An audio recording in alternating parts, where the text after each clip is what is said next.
Hello, friends. How are you all? I'm Vali, and today I'm going to discuss a very important part in the personality, which is very important for the seated and the net, both aspirants. So, in the previous parts, part 5, we have completed many theories, which is Alpert theory of personality, Kettle's theory of personality. So, now today I'm going to start from the theory of fluid which is psycho analytic theory, जिसको हम approach of personality भी कहते हैं, जो हमारी fluids ने दी थी. Theory of personality is build on the promise that the mind is topographical and dynamic, that are provinces and division. That means कि जो फ्लूड ने बताई थी थ्योरी ऑफ पर्सनैलिटी, उन्होंने बोला था कि जो आपका माइंड है उसके अंदर डायनामिक है. माइंड जो आपका डायनामिक है, चेंज होता रहता है, आपके मेमोरीज, आपके विशेज, आपके थॉट्स चेंज होते रहते हैं, और वो 3 तरह के डिवीजन में डिवाइडेड है. विच इज कॉन्शियस, जब आप बिल्कुल होश में होते हैं. विच इज सब कॉन्शियस, जिसको हम प्री कॉन्शियस भी बोलते हैं, जो आपकी स्टोर्ड नॉलेज होती है, मेमोरीज होती हैं आपकी. फिर आता है आपका अनकॉन्शियस, राइट, जब आप सोए हुए होते हैं, ड्रीम में होते हैं, which is your unconscious mind. तो इन्होंने 3 तरह से माइंड का डिवीजन किया था फ्रूट्स ने: कॉन्शियस, सब कॉन्शियस एंड अनकॉन्शियस. तो एक बार देख लेते हैं, ये हिंदी में भी गिवन है, तो जो हिंदी में देखना चाहे वो देख सकते हैं.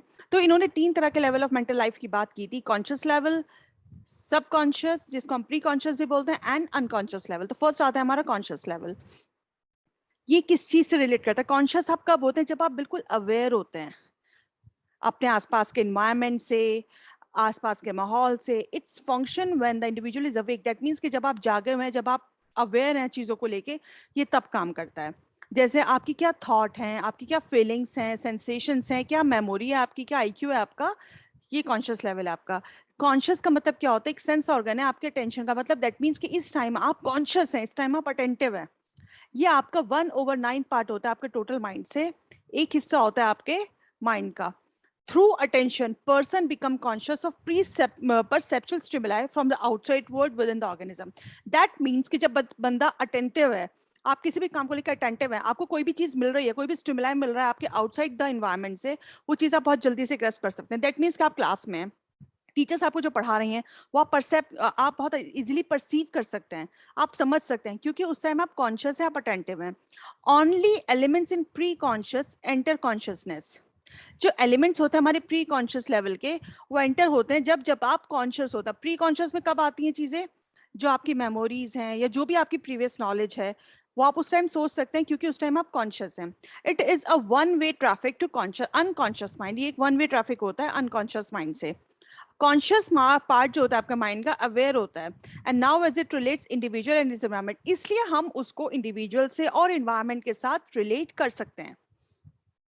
प्री कॉन्शियस, प्री कॉन्शियस, सब कॉन्शियस, जो आपकी मेमोरीज हैं, जो आपकी प्रीवियस नॉलेज है, जो आपके माइंड में स्टोर हैं. इसे हम कैसे डिस्क्राइब करते हैं? आपके पार्ट का वो माइंड का वो पार्ट है जिसके अंदर आपके आइडियाज, आपके रिएक्शंस जो हैं वो स्टोर्ड है. और कहीं ना कहीं आपको एकदम सब चीजें याद भी नहीं है. ऐसे नहीं कि आपको हर चीज पुरानी याद है, लेकिन आपके माइंड में है कहीं ना कहीं. It also act as a watchman. ये बिल्कुल एक वॉचमैन के तरीके से काम करता है, बिकॉज इट प्रिवेंट्स कुछ ना कुछ आपकी लाइफ में, कुछ पेन्स, कुछ अनप्लेजेंट एक्सपीरियंसेस, कुछ डिफरेंट मेमोरीज जो आपको तकलीफ देती है, वो आपको, आपने एक चीज फेस की हुई है तो इसलिए आपको याद तो है, लेकिन हर वक्त आपको याद नहीं है. कहीं ना कहीं कुछ चीजें भूल भी जाते हैं. इसका मतलब है, अब जैसे अगर आपसे किसी ने आपका एड्रेस पूछ लिया, आपको पता है अपना एड्रेस, लेकिन हर वक्त आप अपना एड्रेस थोड़ा रिवाइज करेंगे. आपके मदर का फोन नंबर पूछ लिया, आपको याद है. इस तरह की चीजें हैं. Preconscious region in mind is not present at birth. ये बर्थ के टाइम पे प्रेजेंट नहीं होता. ये आपका, ये डेवलप कब होता है? आपका चाइल्डहुड में डेवलप होता है ये. It is accessible to both unconscious and the conscious mind. Conscious mind जब आप जागे हुए हैं, अनकॉन्शियस जब आप ड्रीम कंडीशन में, तो दोनों कंडीशन में असेसिबल होता है. जो ये आपका अनकॉन्शियस माइंड, सबकॉन्शियस माइंड होता है, वर्क करता है बिल्कुल एक सेंसर की तरह for person wishes and the desires.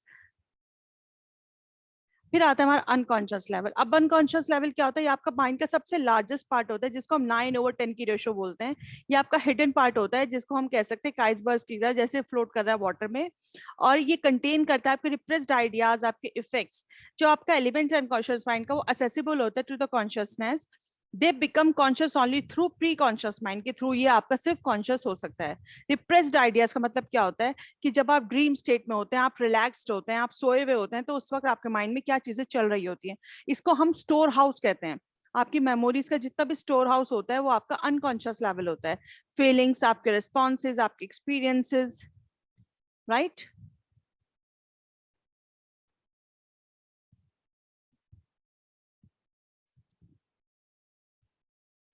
अब देखो इसमें एक छोटा सा एग्जांपल है जो मैं आपको बना के दिखानी, क्योंकि डायग्राम मेरे को मिला नहीं था प्रॉपर्ली। तो एक तरह से ये आपका आइसबर्ग है, ठीक है। इसमें माइंड को जब मैं डिफाइन करूंगी ना तो आपको अच्छे से क्लियर हो जाएगा। What is the conscious level, what is the pre conscious level and what is the unconscious level. तो जो नीचे वाला ये आपका सबसे ऊपर वाला बैठता है आपका कॉन्शियस लेवल, ठीक है, and this is your pre conscious level and this is your unconscious level, ठीक है।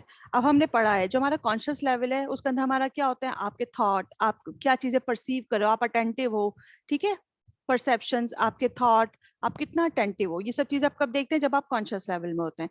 जब आप प्री कॉन्शियस लेवल में होते हैं तब आप क्या देखते हैं, आपकी कौन सी मेमोरीज हैं, जो आपकी स्टोर्ड नॉलेज है, जो आपकी प्रीवियस नॉलेज है, वो आपका आता है प्री कॉन्शियस लेवल में, और इसको हम सब कॉन्शियस भी कहते हैं,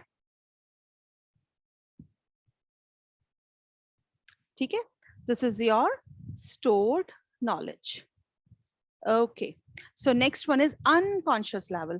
So what is your unconscious level? जो आपका डर, आपके दिमाग में क्या चीजें बैठी हुई हैं, डर है, कोई मोटिव है आपके, कोई आपका सेक्सुअल डिजायर है, कोई अर्ग्स हैं आपकी, ठीक है, आपके शेमफुल एक्सपीरियंसेस है लाइफ के, कुछ ना कुछ ऐसी चीजें, आपके सेल्फिश नीड्स हैं, ये सब आपका किस में आता है, अनकॉन्शियस लेवल में। तो इस तरह से मैंने डायग्राम बना दिया आपका, तो आपके लिए बहुत इजीली हो जाएगा इसको समझना कि कॉन्शियस लेवल में क्या आता है, प्री कॉन्शियस में क्या आता है, और अनकॉन्शियस लेवल में क्या चीजें आती हैं। तो 3 लेवल्स हैं ह्यूमन माइंड के, जो कंटिन्यूअसली एक स्टेट में होते हैं, clash, compromise, to give birth to one और the other type of behaviour characteristics resulting in a specific type of personality. That means कि जो तीनों चीज हमने पढ़ी है, conscious, unconscious and the subconscious level, इनसे क्या होता है, आपकी लाइफ में कुछ ना कुछ डिफरेंट चीजें आती रहती हैं, और ये कहीं ना कहीं आपके बिहेवियर को रिप्रेजेंट करते हैं। एक अदर टाइप का बिहेवियर कैरेक्टरिस्टिक देखने के लिए मिलता है आपकी पर्सनैलिटी में। कुछ क्वेश्चंस कर लेते हैं क्योंकि हमने इससे पहले भी थ्योरी काफी पढ़ ली थी। So which of the following is not an important factor in determining personal traits. Personal traits को डिटरमाइन करने के लिए, जानने के लिए कौन सा फैक्टर है जो इंपॉर्टेंट नहीं है। देखो, होम से आप जान सकते हैं किसी भी इंसान के ट्रेट्स, मतलब उसके कैरेक्टरिस्टिक्स। रिलीजन से नहीं जान सकते, सेक्स से जान सकते हैं, मेल है फीमेल है, बर्थ ऑर्डर से जान सकते हैं। तो क्योंकि क्वेश्चन में नॉट पूछा है तो इसलिए रिलीजन हमारा आंसर हो जाएगा। Next question, ergs belong to the category of, ergs किस चीज से बिलोंग करती हैं, temperamental trait, dynamic trait, ability trait, या फिर नन ऑफ दीज। देखो हमने 3 पढ़े थे डायनामिक ट्रेट्स, जिसका था attitudes, ergs and the sentiments. These are the dynamic traits. जो हमने किसमें पढ़े थे, structure and process of personality. कहीं ना कहीं यहाँ पर से ब्लेंड कर जाते हैं, क्योंकि जो प्रोसेस होता है डायनामिक होता है हमारी पर्सनैलिटी का, जिसको हम डायनामिक ट्रेट से डिफाइन करते हैं।